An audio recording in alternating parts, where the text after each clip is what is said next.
가슴이 너무 작아서 고민이라는 사람이 있는가 하면 가슴이 너무 커서 고민이라는 사람이 있고, 아들이 너무 살이 쪄서 고민인가 하면 반대로 너무 말라서 하소연하는 사람도 있습니다. 소위 예쁘고 잘났다는 배우들이 오히려 얼굴이나 외모에 대한 열등감이 더 큽니다. 왜 그럴까요? 그건 외모와는 상관없이 마음의 작용이기 때문이라고 법륜 스님은 말씀하십니다. 법륜 스님의 증문즉설에는 외모 때문에 자신감을 잃고 고민하는 분들의 질문이 많습니다. 여러 질문을 듣다 보면 사람마다 입장이 참 다릅니다. 그런데 한 가지 공통점을 발견하게 됩니다. 바로 나보다 남의 시선을 의식하고 지나치게 신경 쓴다는 것입니다. 누가 봐도 잘생기고 예쁜 사람들이 자기 외모에 만족하지 못하고 자꾸만 성형을 해서 성형 중독에 걸리거나 외모 콤플렉스에 시달리는 것도 다 신체 문제가 아니라 남들과 비교하는 열등의식 때문에 생기는 경우가 많습니다. 어떤 절대적인 기준이 있는 게 아니라 남과 비교하는 데서 일어나는 마음의 문제가 큽니다. 그럼 어떻게 해야 외모 콤플렉스에 벗어나 자신 있게 살 수 있을까요? 오늘은 외모에 대해 고민하고 힘들어하는 여러 사람들의 질문에 명쾌한 답변을 주시는 법륜 스님의 인생 조언을 준비했습니다. 먼저 얼굴이 큰 편이라 고민하는 분의 질문입니다. 어릴 때 친구들에게 얼굴이 크다고 놀림을 받아 상처 입고 그 때문에 37년 동안 괴로워하며 외롭게 살고 있다면서, 성격도 예민하고 소심해서 친구도 몇 안 되고 외모에 대한 불만으로 밤에 잠도 잘 오지 않는다며 어떻게 해야 할지 질문을 했습니다. 그러자 법륜 스님이 이렇게 말씀하셨습니다. 물병을 책상과 비교하면 클까요? 작을까요? 당연히 작습니다. 그런데 이 물병을 손목시계와 비교하면 커요? 작아요? 당연히 큽니다. 그럼 이 물병 자체만 놓고 보면 커요? 작아요? 그건 보기 나름이지요.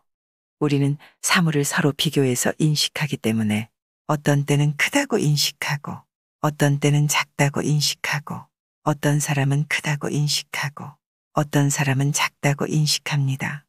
그러니 크니 작니, 새 것이니 헌 것이니, 잘났느니 못났느니, 늙었느니 젊었느니, 길다느니 짧다느니 하는 것은 존재의 객관적인 실제 같지만 사실은 인식의 문제입니다. 얼굴 크기도 누구와 비교하느냐에 따라 인식이 달라지는 것이지 어디서부터 큰 얼굴이고 어디서부터 작은 얼굴인지 정해진 게 없습니다. 질문하신 분의 얼굴은 전혀 크지 않습니다. 위로하는 말이 아니라 자기 스스로 크다는 생각에 사로잡혀 있을 뿐이지 객관적으로 그러한 것은 아닙니다. 마찬가지로 어릴 때 철없는 아이들에게 내 얼굴 참 넓적하고 크다라는 말을 들었던 기억이 아직까지 깊은 상처로 남아서 그런 생각에 사로잡혀 있는 것뿐이에요. 실제 얼굴에는 아무 문제가 없습니다. 천하만 물 가운데 사람으로 태어난 것은 아주 커다란 복입니다. 얼굴이 크든 작든 키가 작든 크든 남자든 여자든 신분이 무엇이든 간에 사람으로 태어난 것만 해도 굉장한 일입니다. 옛날에는 신분이 천하게 태어난 사람이나 여자들은 육체적, 정신적으로 고통받으며 힘겹게 살아야 했습니다. 그러니 지금 이런 세상에 태어난 나는 신분이 평등한 세상에서 태어나서 좋고 여자로 태어났어도 구박받지 않으니 좋고 아무 장애 없이 건강한 것만으로도 정말 행복한 일입니다.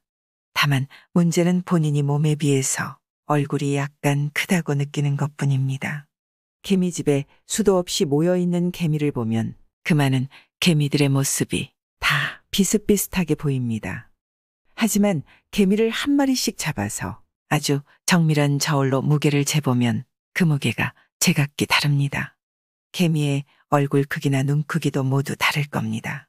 그렇다면 그중 어떤 개미가 잘생긴 개미고 어떤 개미가 못생긴 개미인가요? 현미경으로 확대해서 비교해보면 그 얼굴 모습이야 각기 다르겠지만 아마 못생겼다는 이유로 열등감에 빠져 고민하는 개미는 없을 겁니다. 스스로 문제라고 느끼니 문제일 뿐이지 그 생김새의 차이는 아무런 문제도 될 것 없는 다만 서로 다른 생김새에 불과합니다. 어떻게 생겼든 몸은 다만 몸일 따름입니다. 몸에는 잘생긴 몸도 없고 못생긴 몸도 없고 좋은 몸도 없고 나쁜 몸도 없습니다. 지금 시대에는 한국 사람보다 서양 사람을 더 예쁘다고 보는 것이 일반적인 시각이지만 옛날 우리 조상들의 눈은 달랐습니다. 조선시대에 하멜이라는 사람이 제주도에 표류에 온 적이 있었는데 우리나라 사람들이 처음 그를 발견하고는 가슴에 털이 나고 원숭이같이 생겼다면서 이상하게 여겼다고 기록되어 있습니다. 그렇게 잘생기고 못생겼다는 기준은 시대에 따라 달라집니다. 옛날에 미인이고 부잣집 맏며느리감이라던 사람은 요즘 미인축에 들어가지도 않습니다. 어릴 때 아이들이 놀린 말들은 그저 약간의 놀림으로 끝났어야 하는 일인데 그것을 깊은 상처로 끌어안아 마흔이 다 되도록 움켜잡고 살아온 게 병입니다. 오늘부터는 내가 어린 시절 철없는 아이들의 말에 속았구나 하고 그 마음을 놓아버리세요. 그리고 저는 아주 건강합니다. 저는 아무 문제가 없습니다. 눈은 잘 보이고 귀는 잘 들립니다. 냄새 맡고 맛보는데도 아무 이상이 없습니다.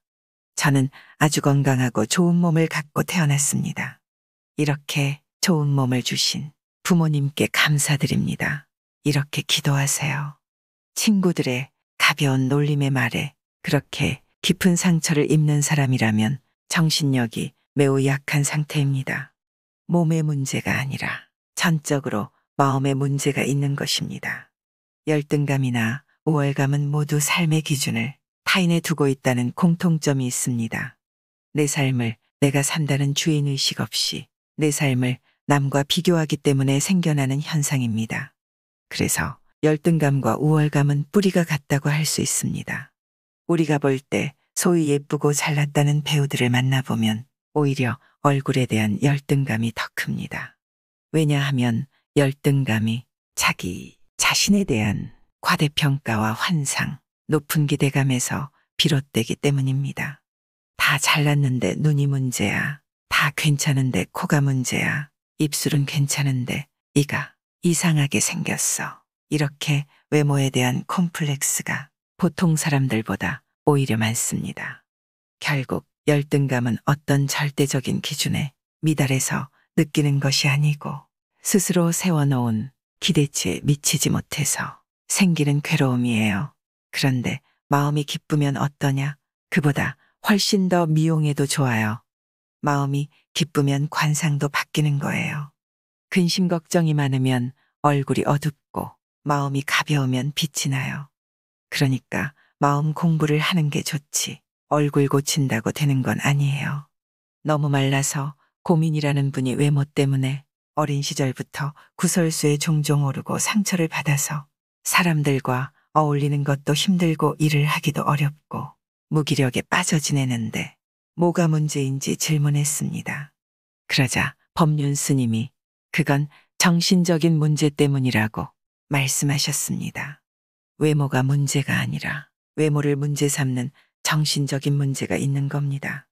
돈이 없을 때 어떤 사람은 벌어서 살면 되지 이러지만 어떤 사람은 돈이 없는 것을 한탄합니다. 문제를 삼으면 뭐든지 다 문제가 되는 거예요. 어떤 사람은 어릴 때 아버지가 안 계셨던 걸 한탄하고 어떤 사람은 신분이 낮은 걸 한탄하고 어떤 사람은 시골에 태어난 걸 한탄하고 뚱뚱해서 한탄하고 바짝 말라서 한탄합니다. 그런 것처럼 질문자는 지금 외모를 문제 삼는 거예요. 옛날에는 빼빼하게 마른 사람들이 외모에 대해 콤플렉스를 느꼈지만 요즘은 뚱뚱한 사람들이 외모에 대해 콤플렉스를 느끼잖아요. 옛날에는 뚱뚱하면 복스럽다고 했고 남자는 배가 나와야 사장이라고 불렀는데 요즘은 살과의 전쟁이라는 말이 있을 정도로 뚱뚱한 것이 오히려 문제가 되는 시대입니다. 살이 찌는 것이 문제가 되지 말랐다고 해서 문제라고 여기는 사람은 거의 없는데요. 많은 사람들이 마른 것을 굉장히 좋다고 평가하고 있습니다. 사람들이 말랐다고 하면 그래, 나 원래 말랐어 이러면 되고, 사람들이 뚱뚱하다고 하면 나이 들면 좀 뚱뚱해야 복스럽지 않나 이러면 됩니다. 질문자의 몸에 무슨 문제가 있는 것이 아니고 질문자가 몸에 집착하는 것이 문제예요. 질문한 내용을 들어보니까 질문자는 증세가 조금 심한 것 같아요. 어릴 때 들었던 말이 상처가 되어서 지금까지도 힘들다면 그것을 트라우마라고 합니다. 신경정신과에 가서 의사 선생님에게 저는 외모에 대해서 계속 열등감을 갖고 있습니다. 외모 때문에 취직도 안 되고 연애도 안 된다는 생각이 자꾸 들 때는 어떤 것이 문제입니까? 이렇게 묻고 약물 치료나 상담 치료 등을 받는 것이 좋아요. 외모에는 전혀 문제가 없어요. 외모를 문제 삼는 정신작용이 문제입니다. 정신을 치료해야지. 정신은 그대로 두고 눈이나 코를 수술한다거나 살을 찌우는 방법으로는 이 문제가 해결되지 않습니다. 살이 찌면 또 살쪘다고 사람들이 말을 할 거예요. 그러면 질문자는 또 살을 뺀다고 난리고, 사람들이 말랐다고 하면 살을 찌려고 난리겠죠. 이건 남의 말에 놀아나는 거예요. 결국 남에게 잘 보이고 싶은 건데 잘 보여서 뭐 하려고 그래요. 내가 남을 잘 봐주면 되지 남이 나를 잘 봐서 뭐 하려고요. 덕 보려고 그러세요. 그러니까 첫째, 병원에 가서 먼저 진찰을 받고 치료를 받으면 좋겠습니다. 지금 약을 먹는데도 개선이 잘 안 된다면 의사 선생님에게 이야기해서 투여량을 높이는 방법이 있습니다. 우선 그렇게 치료를 받고 살아있는 것에 대해서 감사하는 기도를 해야 해요. 저는 아무 문제가 없습니다. 살아있어서 감사합니다. 눈도 잘 보이고 귀도 들을 수 있고 내 발로 걸을 수 있어서 감사합니다. 내 손으로 내 입으로 밥을 먹을 수 있어서 감사합니다. 눈이 동그랗냐 길쭉하냐 크냐 작냐 쌍꺼풀이 있냐 없냐 색깔이 까맣냐 파랗냐는 눈의 생김새를 따지는 거예요. 눈의 역할은 생김새에 있는 게 아니라 보이냐 안 보이냐 하는 기능이 있습니다. 코는 콧대가 높냐 낮냐는 코의 모양보다 냄새를 맡을 수 있냐 없냐가 중요합니다. 이가 가지런하냐 안 하냐가 중요한 게 아니라 제대로 씹을 수 있느냐 없느냐가 더 중요합니다. 귀도 소리를 들을 수 있느냐 없느냐가 중요하고 혀는 맛볼 수 있는지가 중요합니다. 손은 움직일 수 있는지 제대로 작동하는지가 중요하지 손 모양이 어떤지는 중요하지 않습니다. 모양에 집착하는 이유는 남한테 좋은 소리를 듣고 싶기 때문이에요. 손이 예쁘네, 눈이 예쁘네 이런 소리를 듣고 싶은 겁니다. 그런 마음을 노예근성이라고 해요. 수행자는 내가 인생의 주인으로 살아가는 사람입니다. 그렇기 때문에 내가 남을 잘 봐주지 남이 나를 잘 봐주고 안 봐주는 것에는 신경을 안 써요. 남이 나를 잘 봐주냐 안 봐주냐를 따지는 마음이 노예근성입니다. 질문자가 어릴 때 어떤 원인이 있었는지 모르겠지만 지금 이야기를 들어보니 남의 시선에 너무 전전긍긍합니다. 그러니 병원에 가서 치료를 받고 한쪽으로는 감사기도를 해야 합니다. 세상에는 손이 없어서 발로 밥을 먹는 사람도 있잖아요. 얼마나 불편하겠어요. 내 입으로 음식을 못 먹고 목구멍에 구멍을 뚫어서 튜브로 음식을 먹는 사람도 있고요.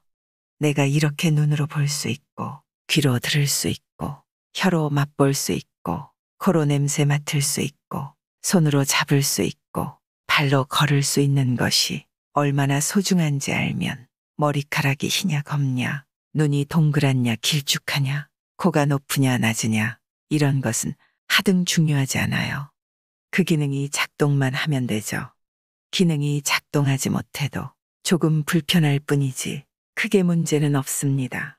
눈이 잘 안 보이면 안경을 끼면 되고 팔이 하나 없으면 의수를 하면 되죠. 조금 불편한 건 사실이에요. 그런데 질문자는 지금 불편한 문제도 아니잖아요. 생긴 것은 중요하지 않아요. 백인이 난 얼굴이 좀 검었으면 좋겠다라거나 흑인이 나는 얼굴이 좀 휘었으면 좋겠다. 이러면 문제가 복잡해집니다. 머리가 검으면 검어서 좋고 늙어서 휘어지면 휘어져서 좋은 거예요. 키가 크면 커서 좋고 작으면 작아서 좋고요. 키가 크다고 다리를 자를 거예요. 키가 작다고 뭘 이어서 키를 늘릴 거예요. 모양을 가지고 시비를 하면 해결은 안 되고 괴롭기만 합니다. 그러니 병원에 가서 치료도 받고 수행적으로는 감사기도를 해야 합니다. 그러면 많이 좋아져요. 내 외모가 좀 나으면 취직이 잘 될 텐데, 내 외모가 좀 나으면 연애를 할 수 있을 텐데, 이런 말은 인천에 배만 들어오면 나도 부자야. 이렇게 말하는 것과 똑같아요. 이건 정신질환이에요. 정신질환이 조금 심하면 병원에 가서 치료를 받아야 되고 좀 약하면 수행을 통한 자가치료가 가능합니다. 수행이란 것이 다른 게 아니에요. 자기 병을 스스로 치료하는 자가치료가 수행입니다.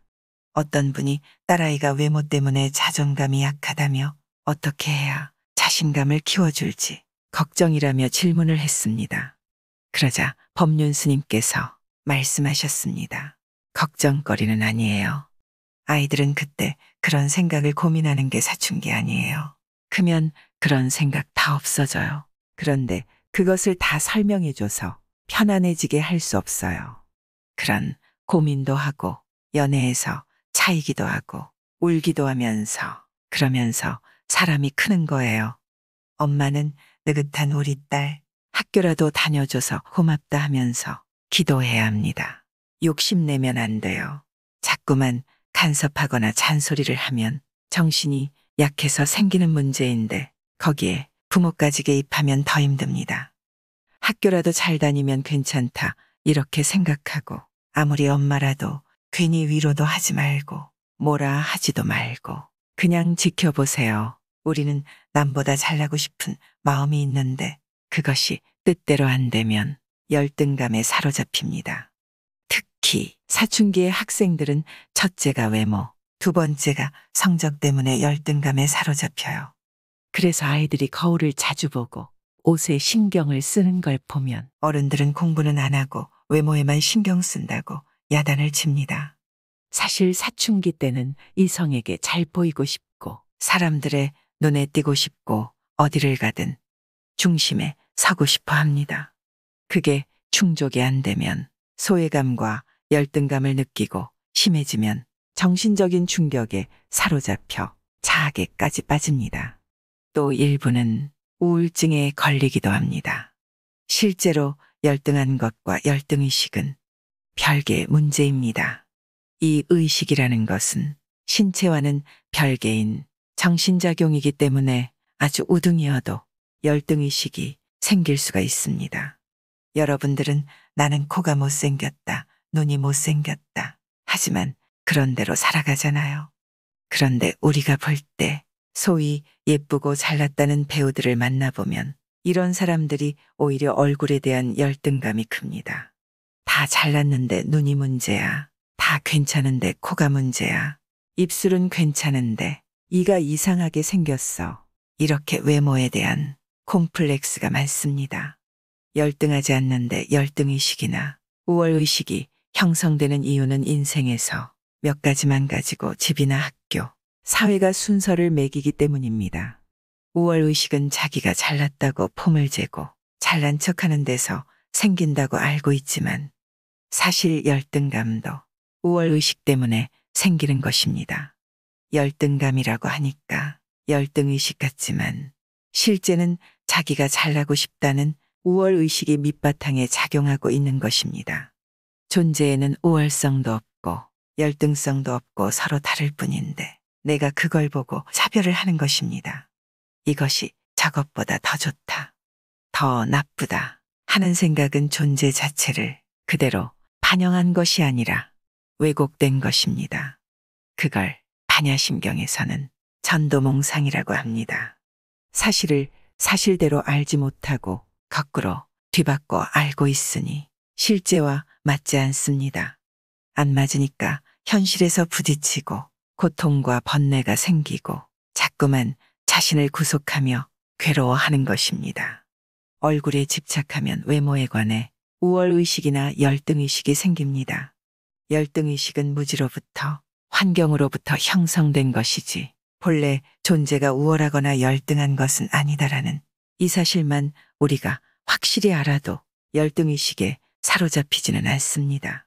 열등의식이 일어나기는 하겠지만 내가 거기에 사로잡혀서 울고불고 하지는 않아요. 그러니 여러분들은 이 열등감으로부터 자유로워지기 바랍니다. 우문현답을 해주시는 법륜 스님의 말씀은 늘 사람과 세상을 이해하고 어떻게 살아야 할지 나침판이 되어주십니다. 오늘도 법륜 스님의 말씀이 위로가 되고 삶의 지혜와 용기가 되기 바랍니다. 구독과 좋아요는 큰 힘이 됩니다. 다음 영상에서 또 뵙겠습니다. 고맙습니다.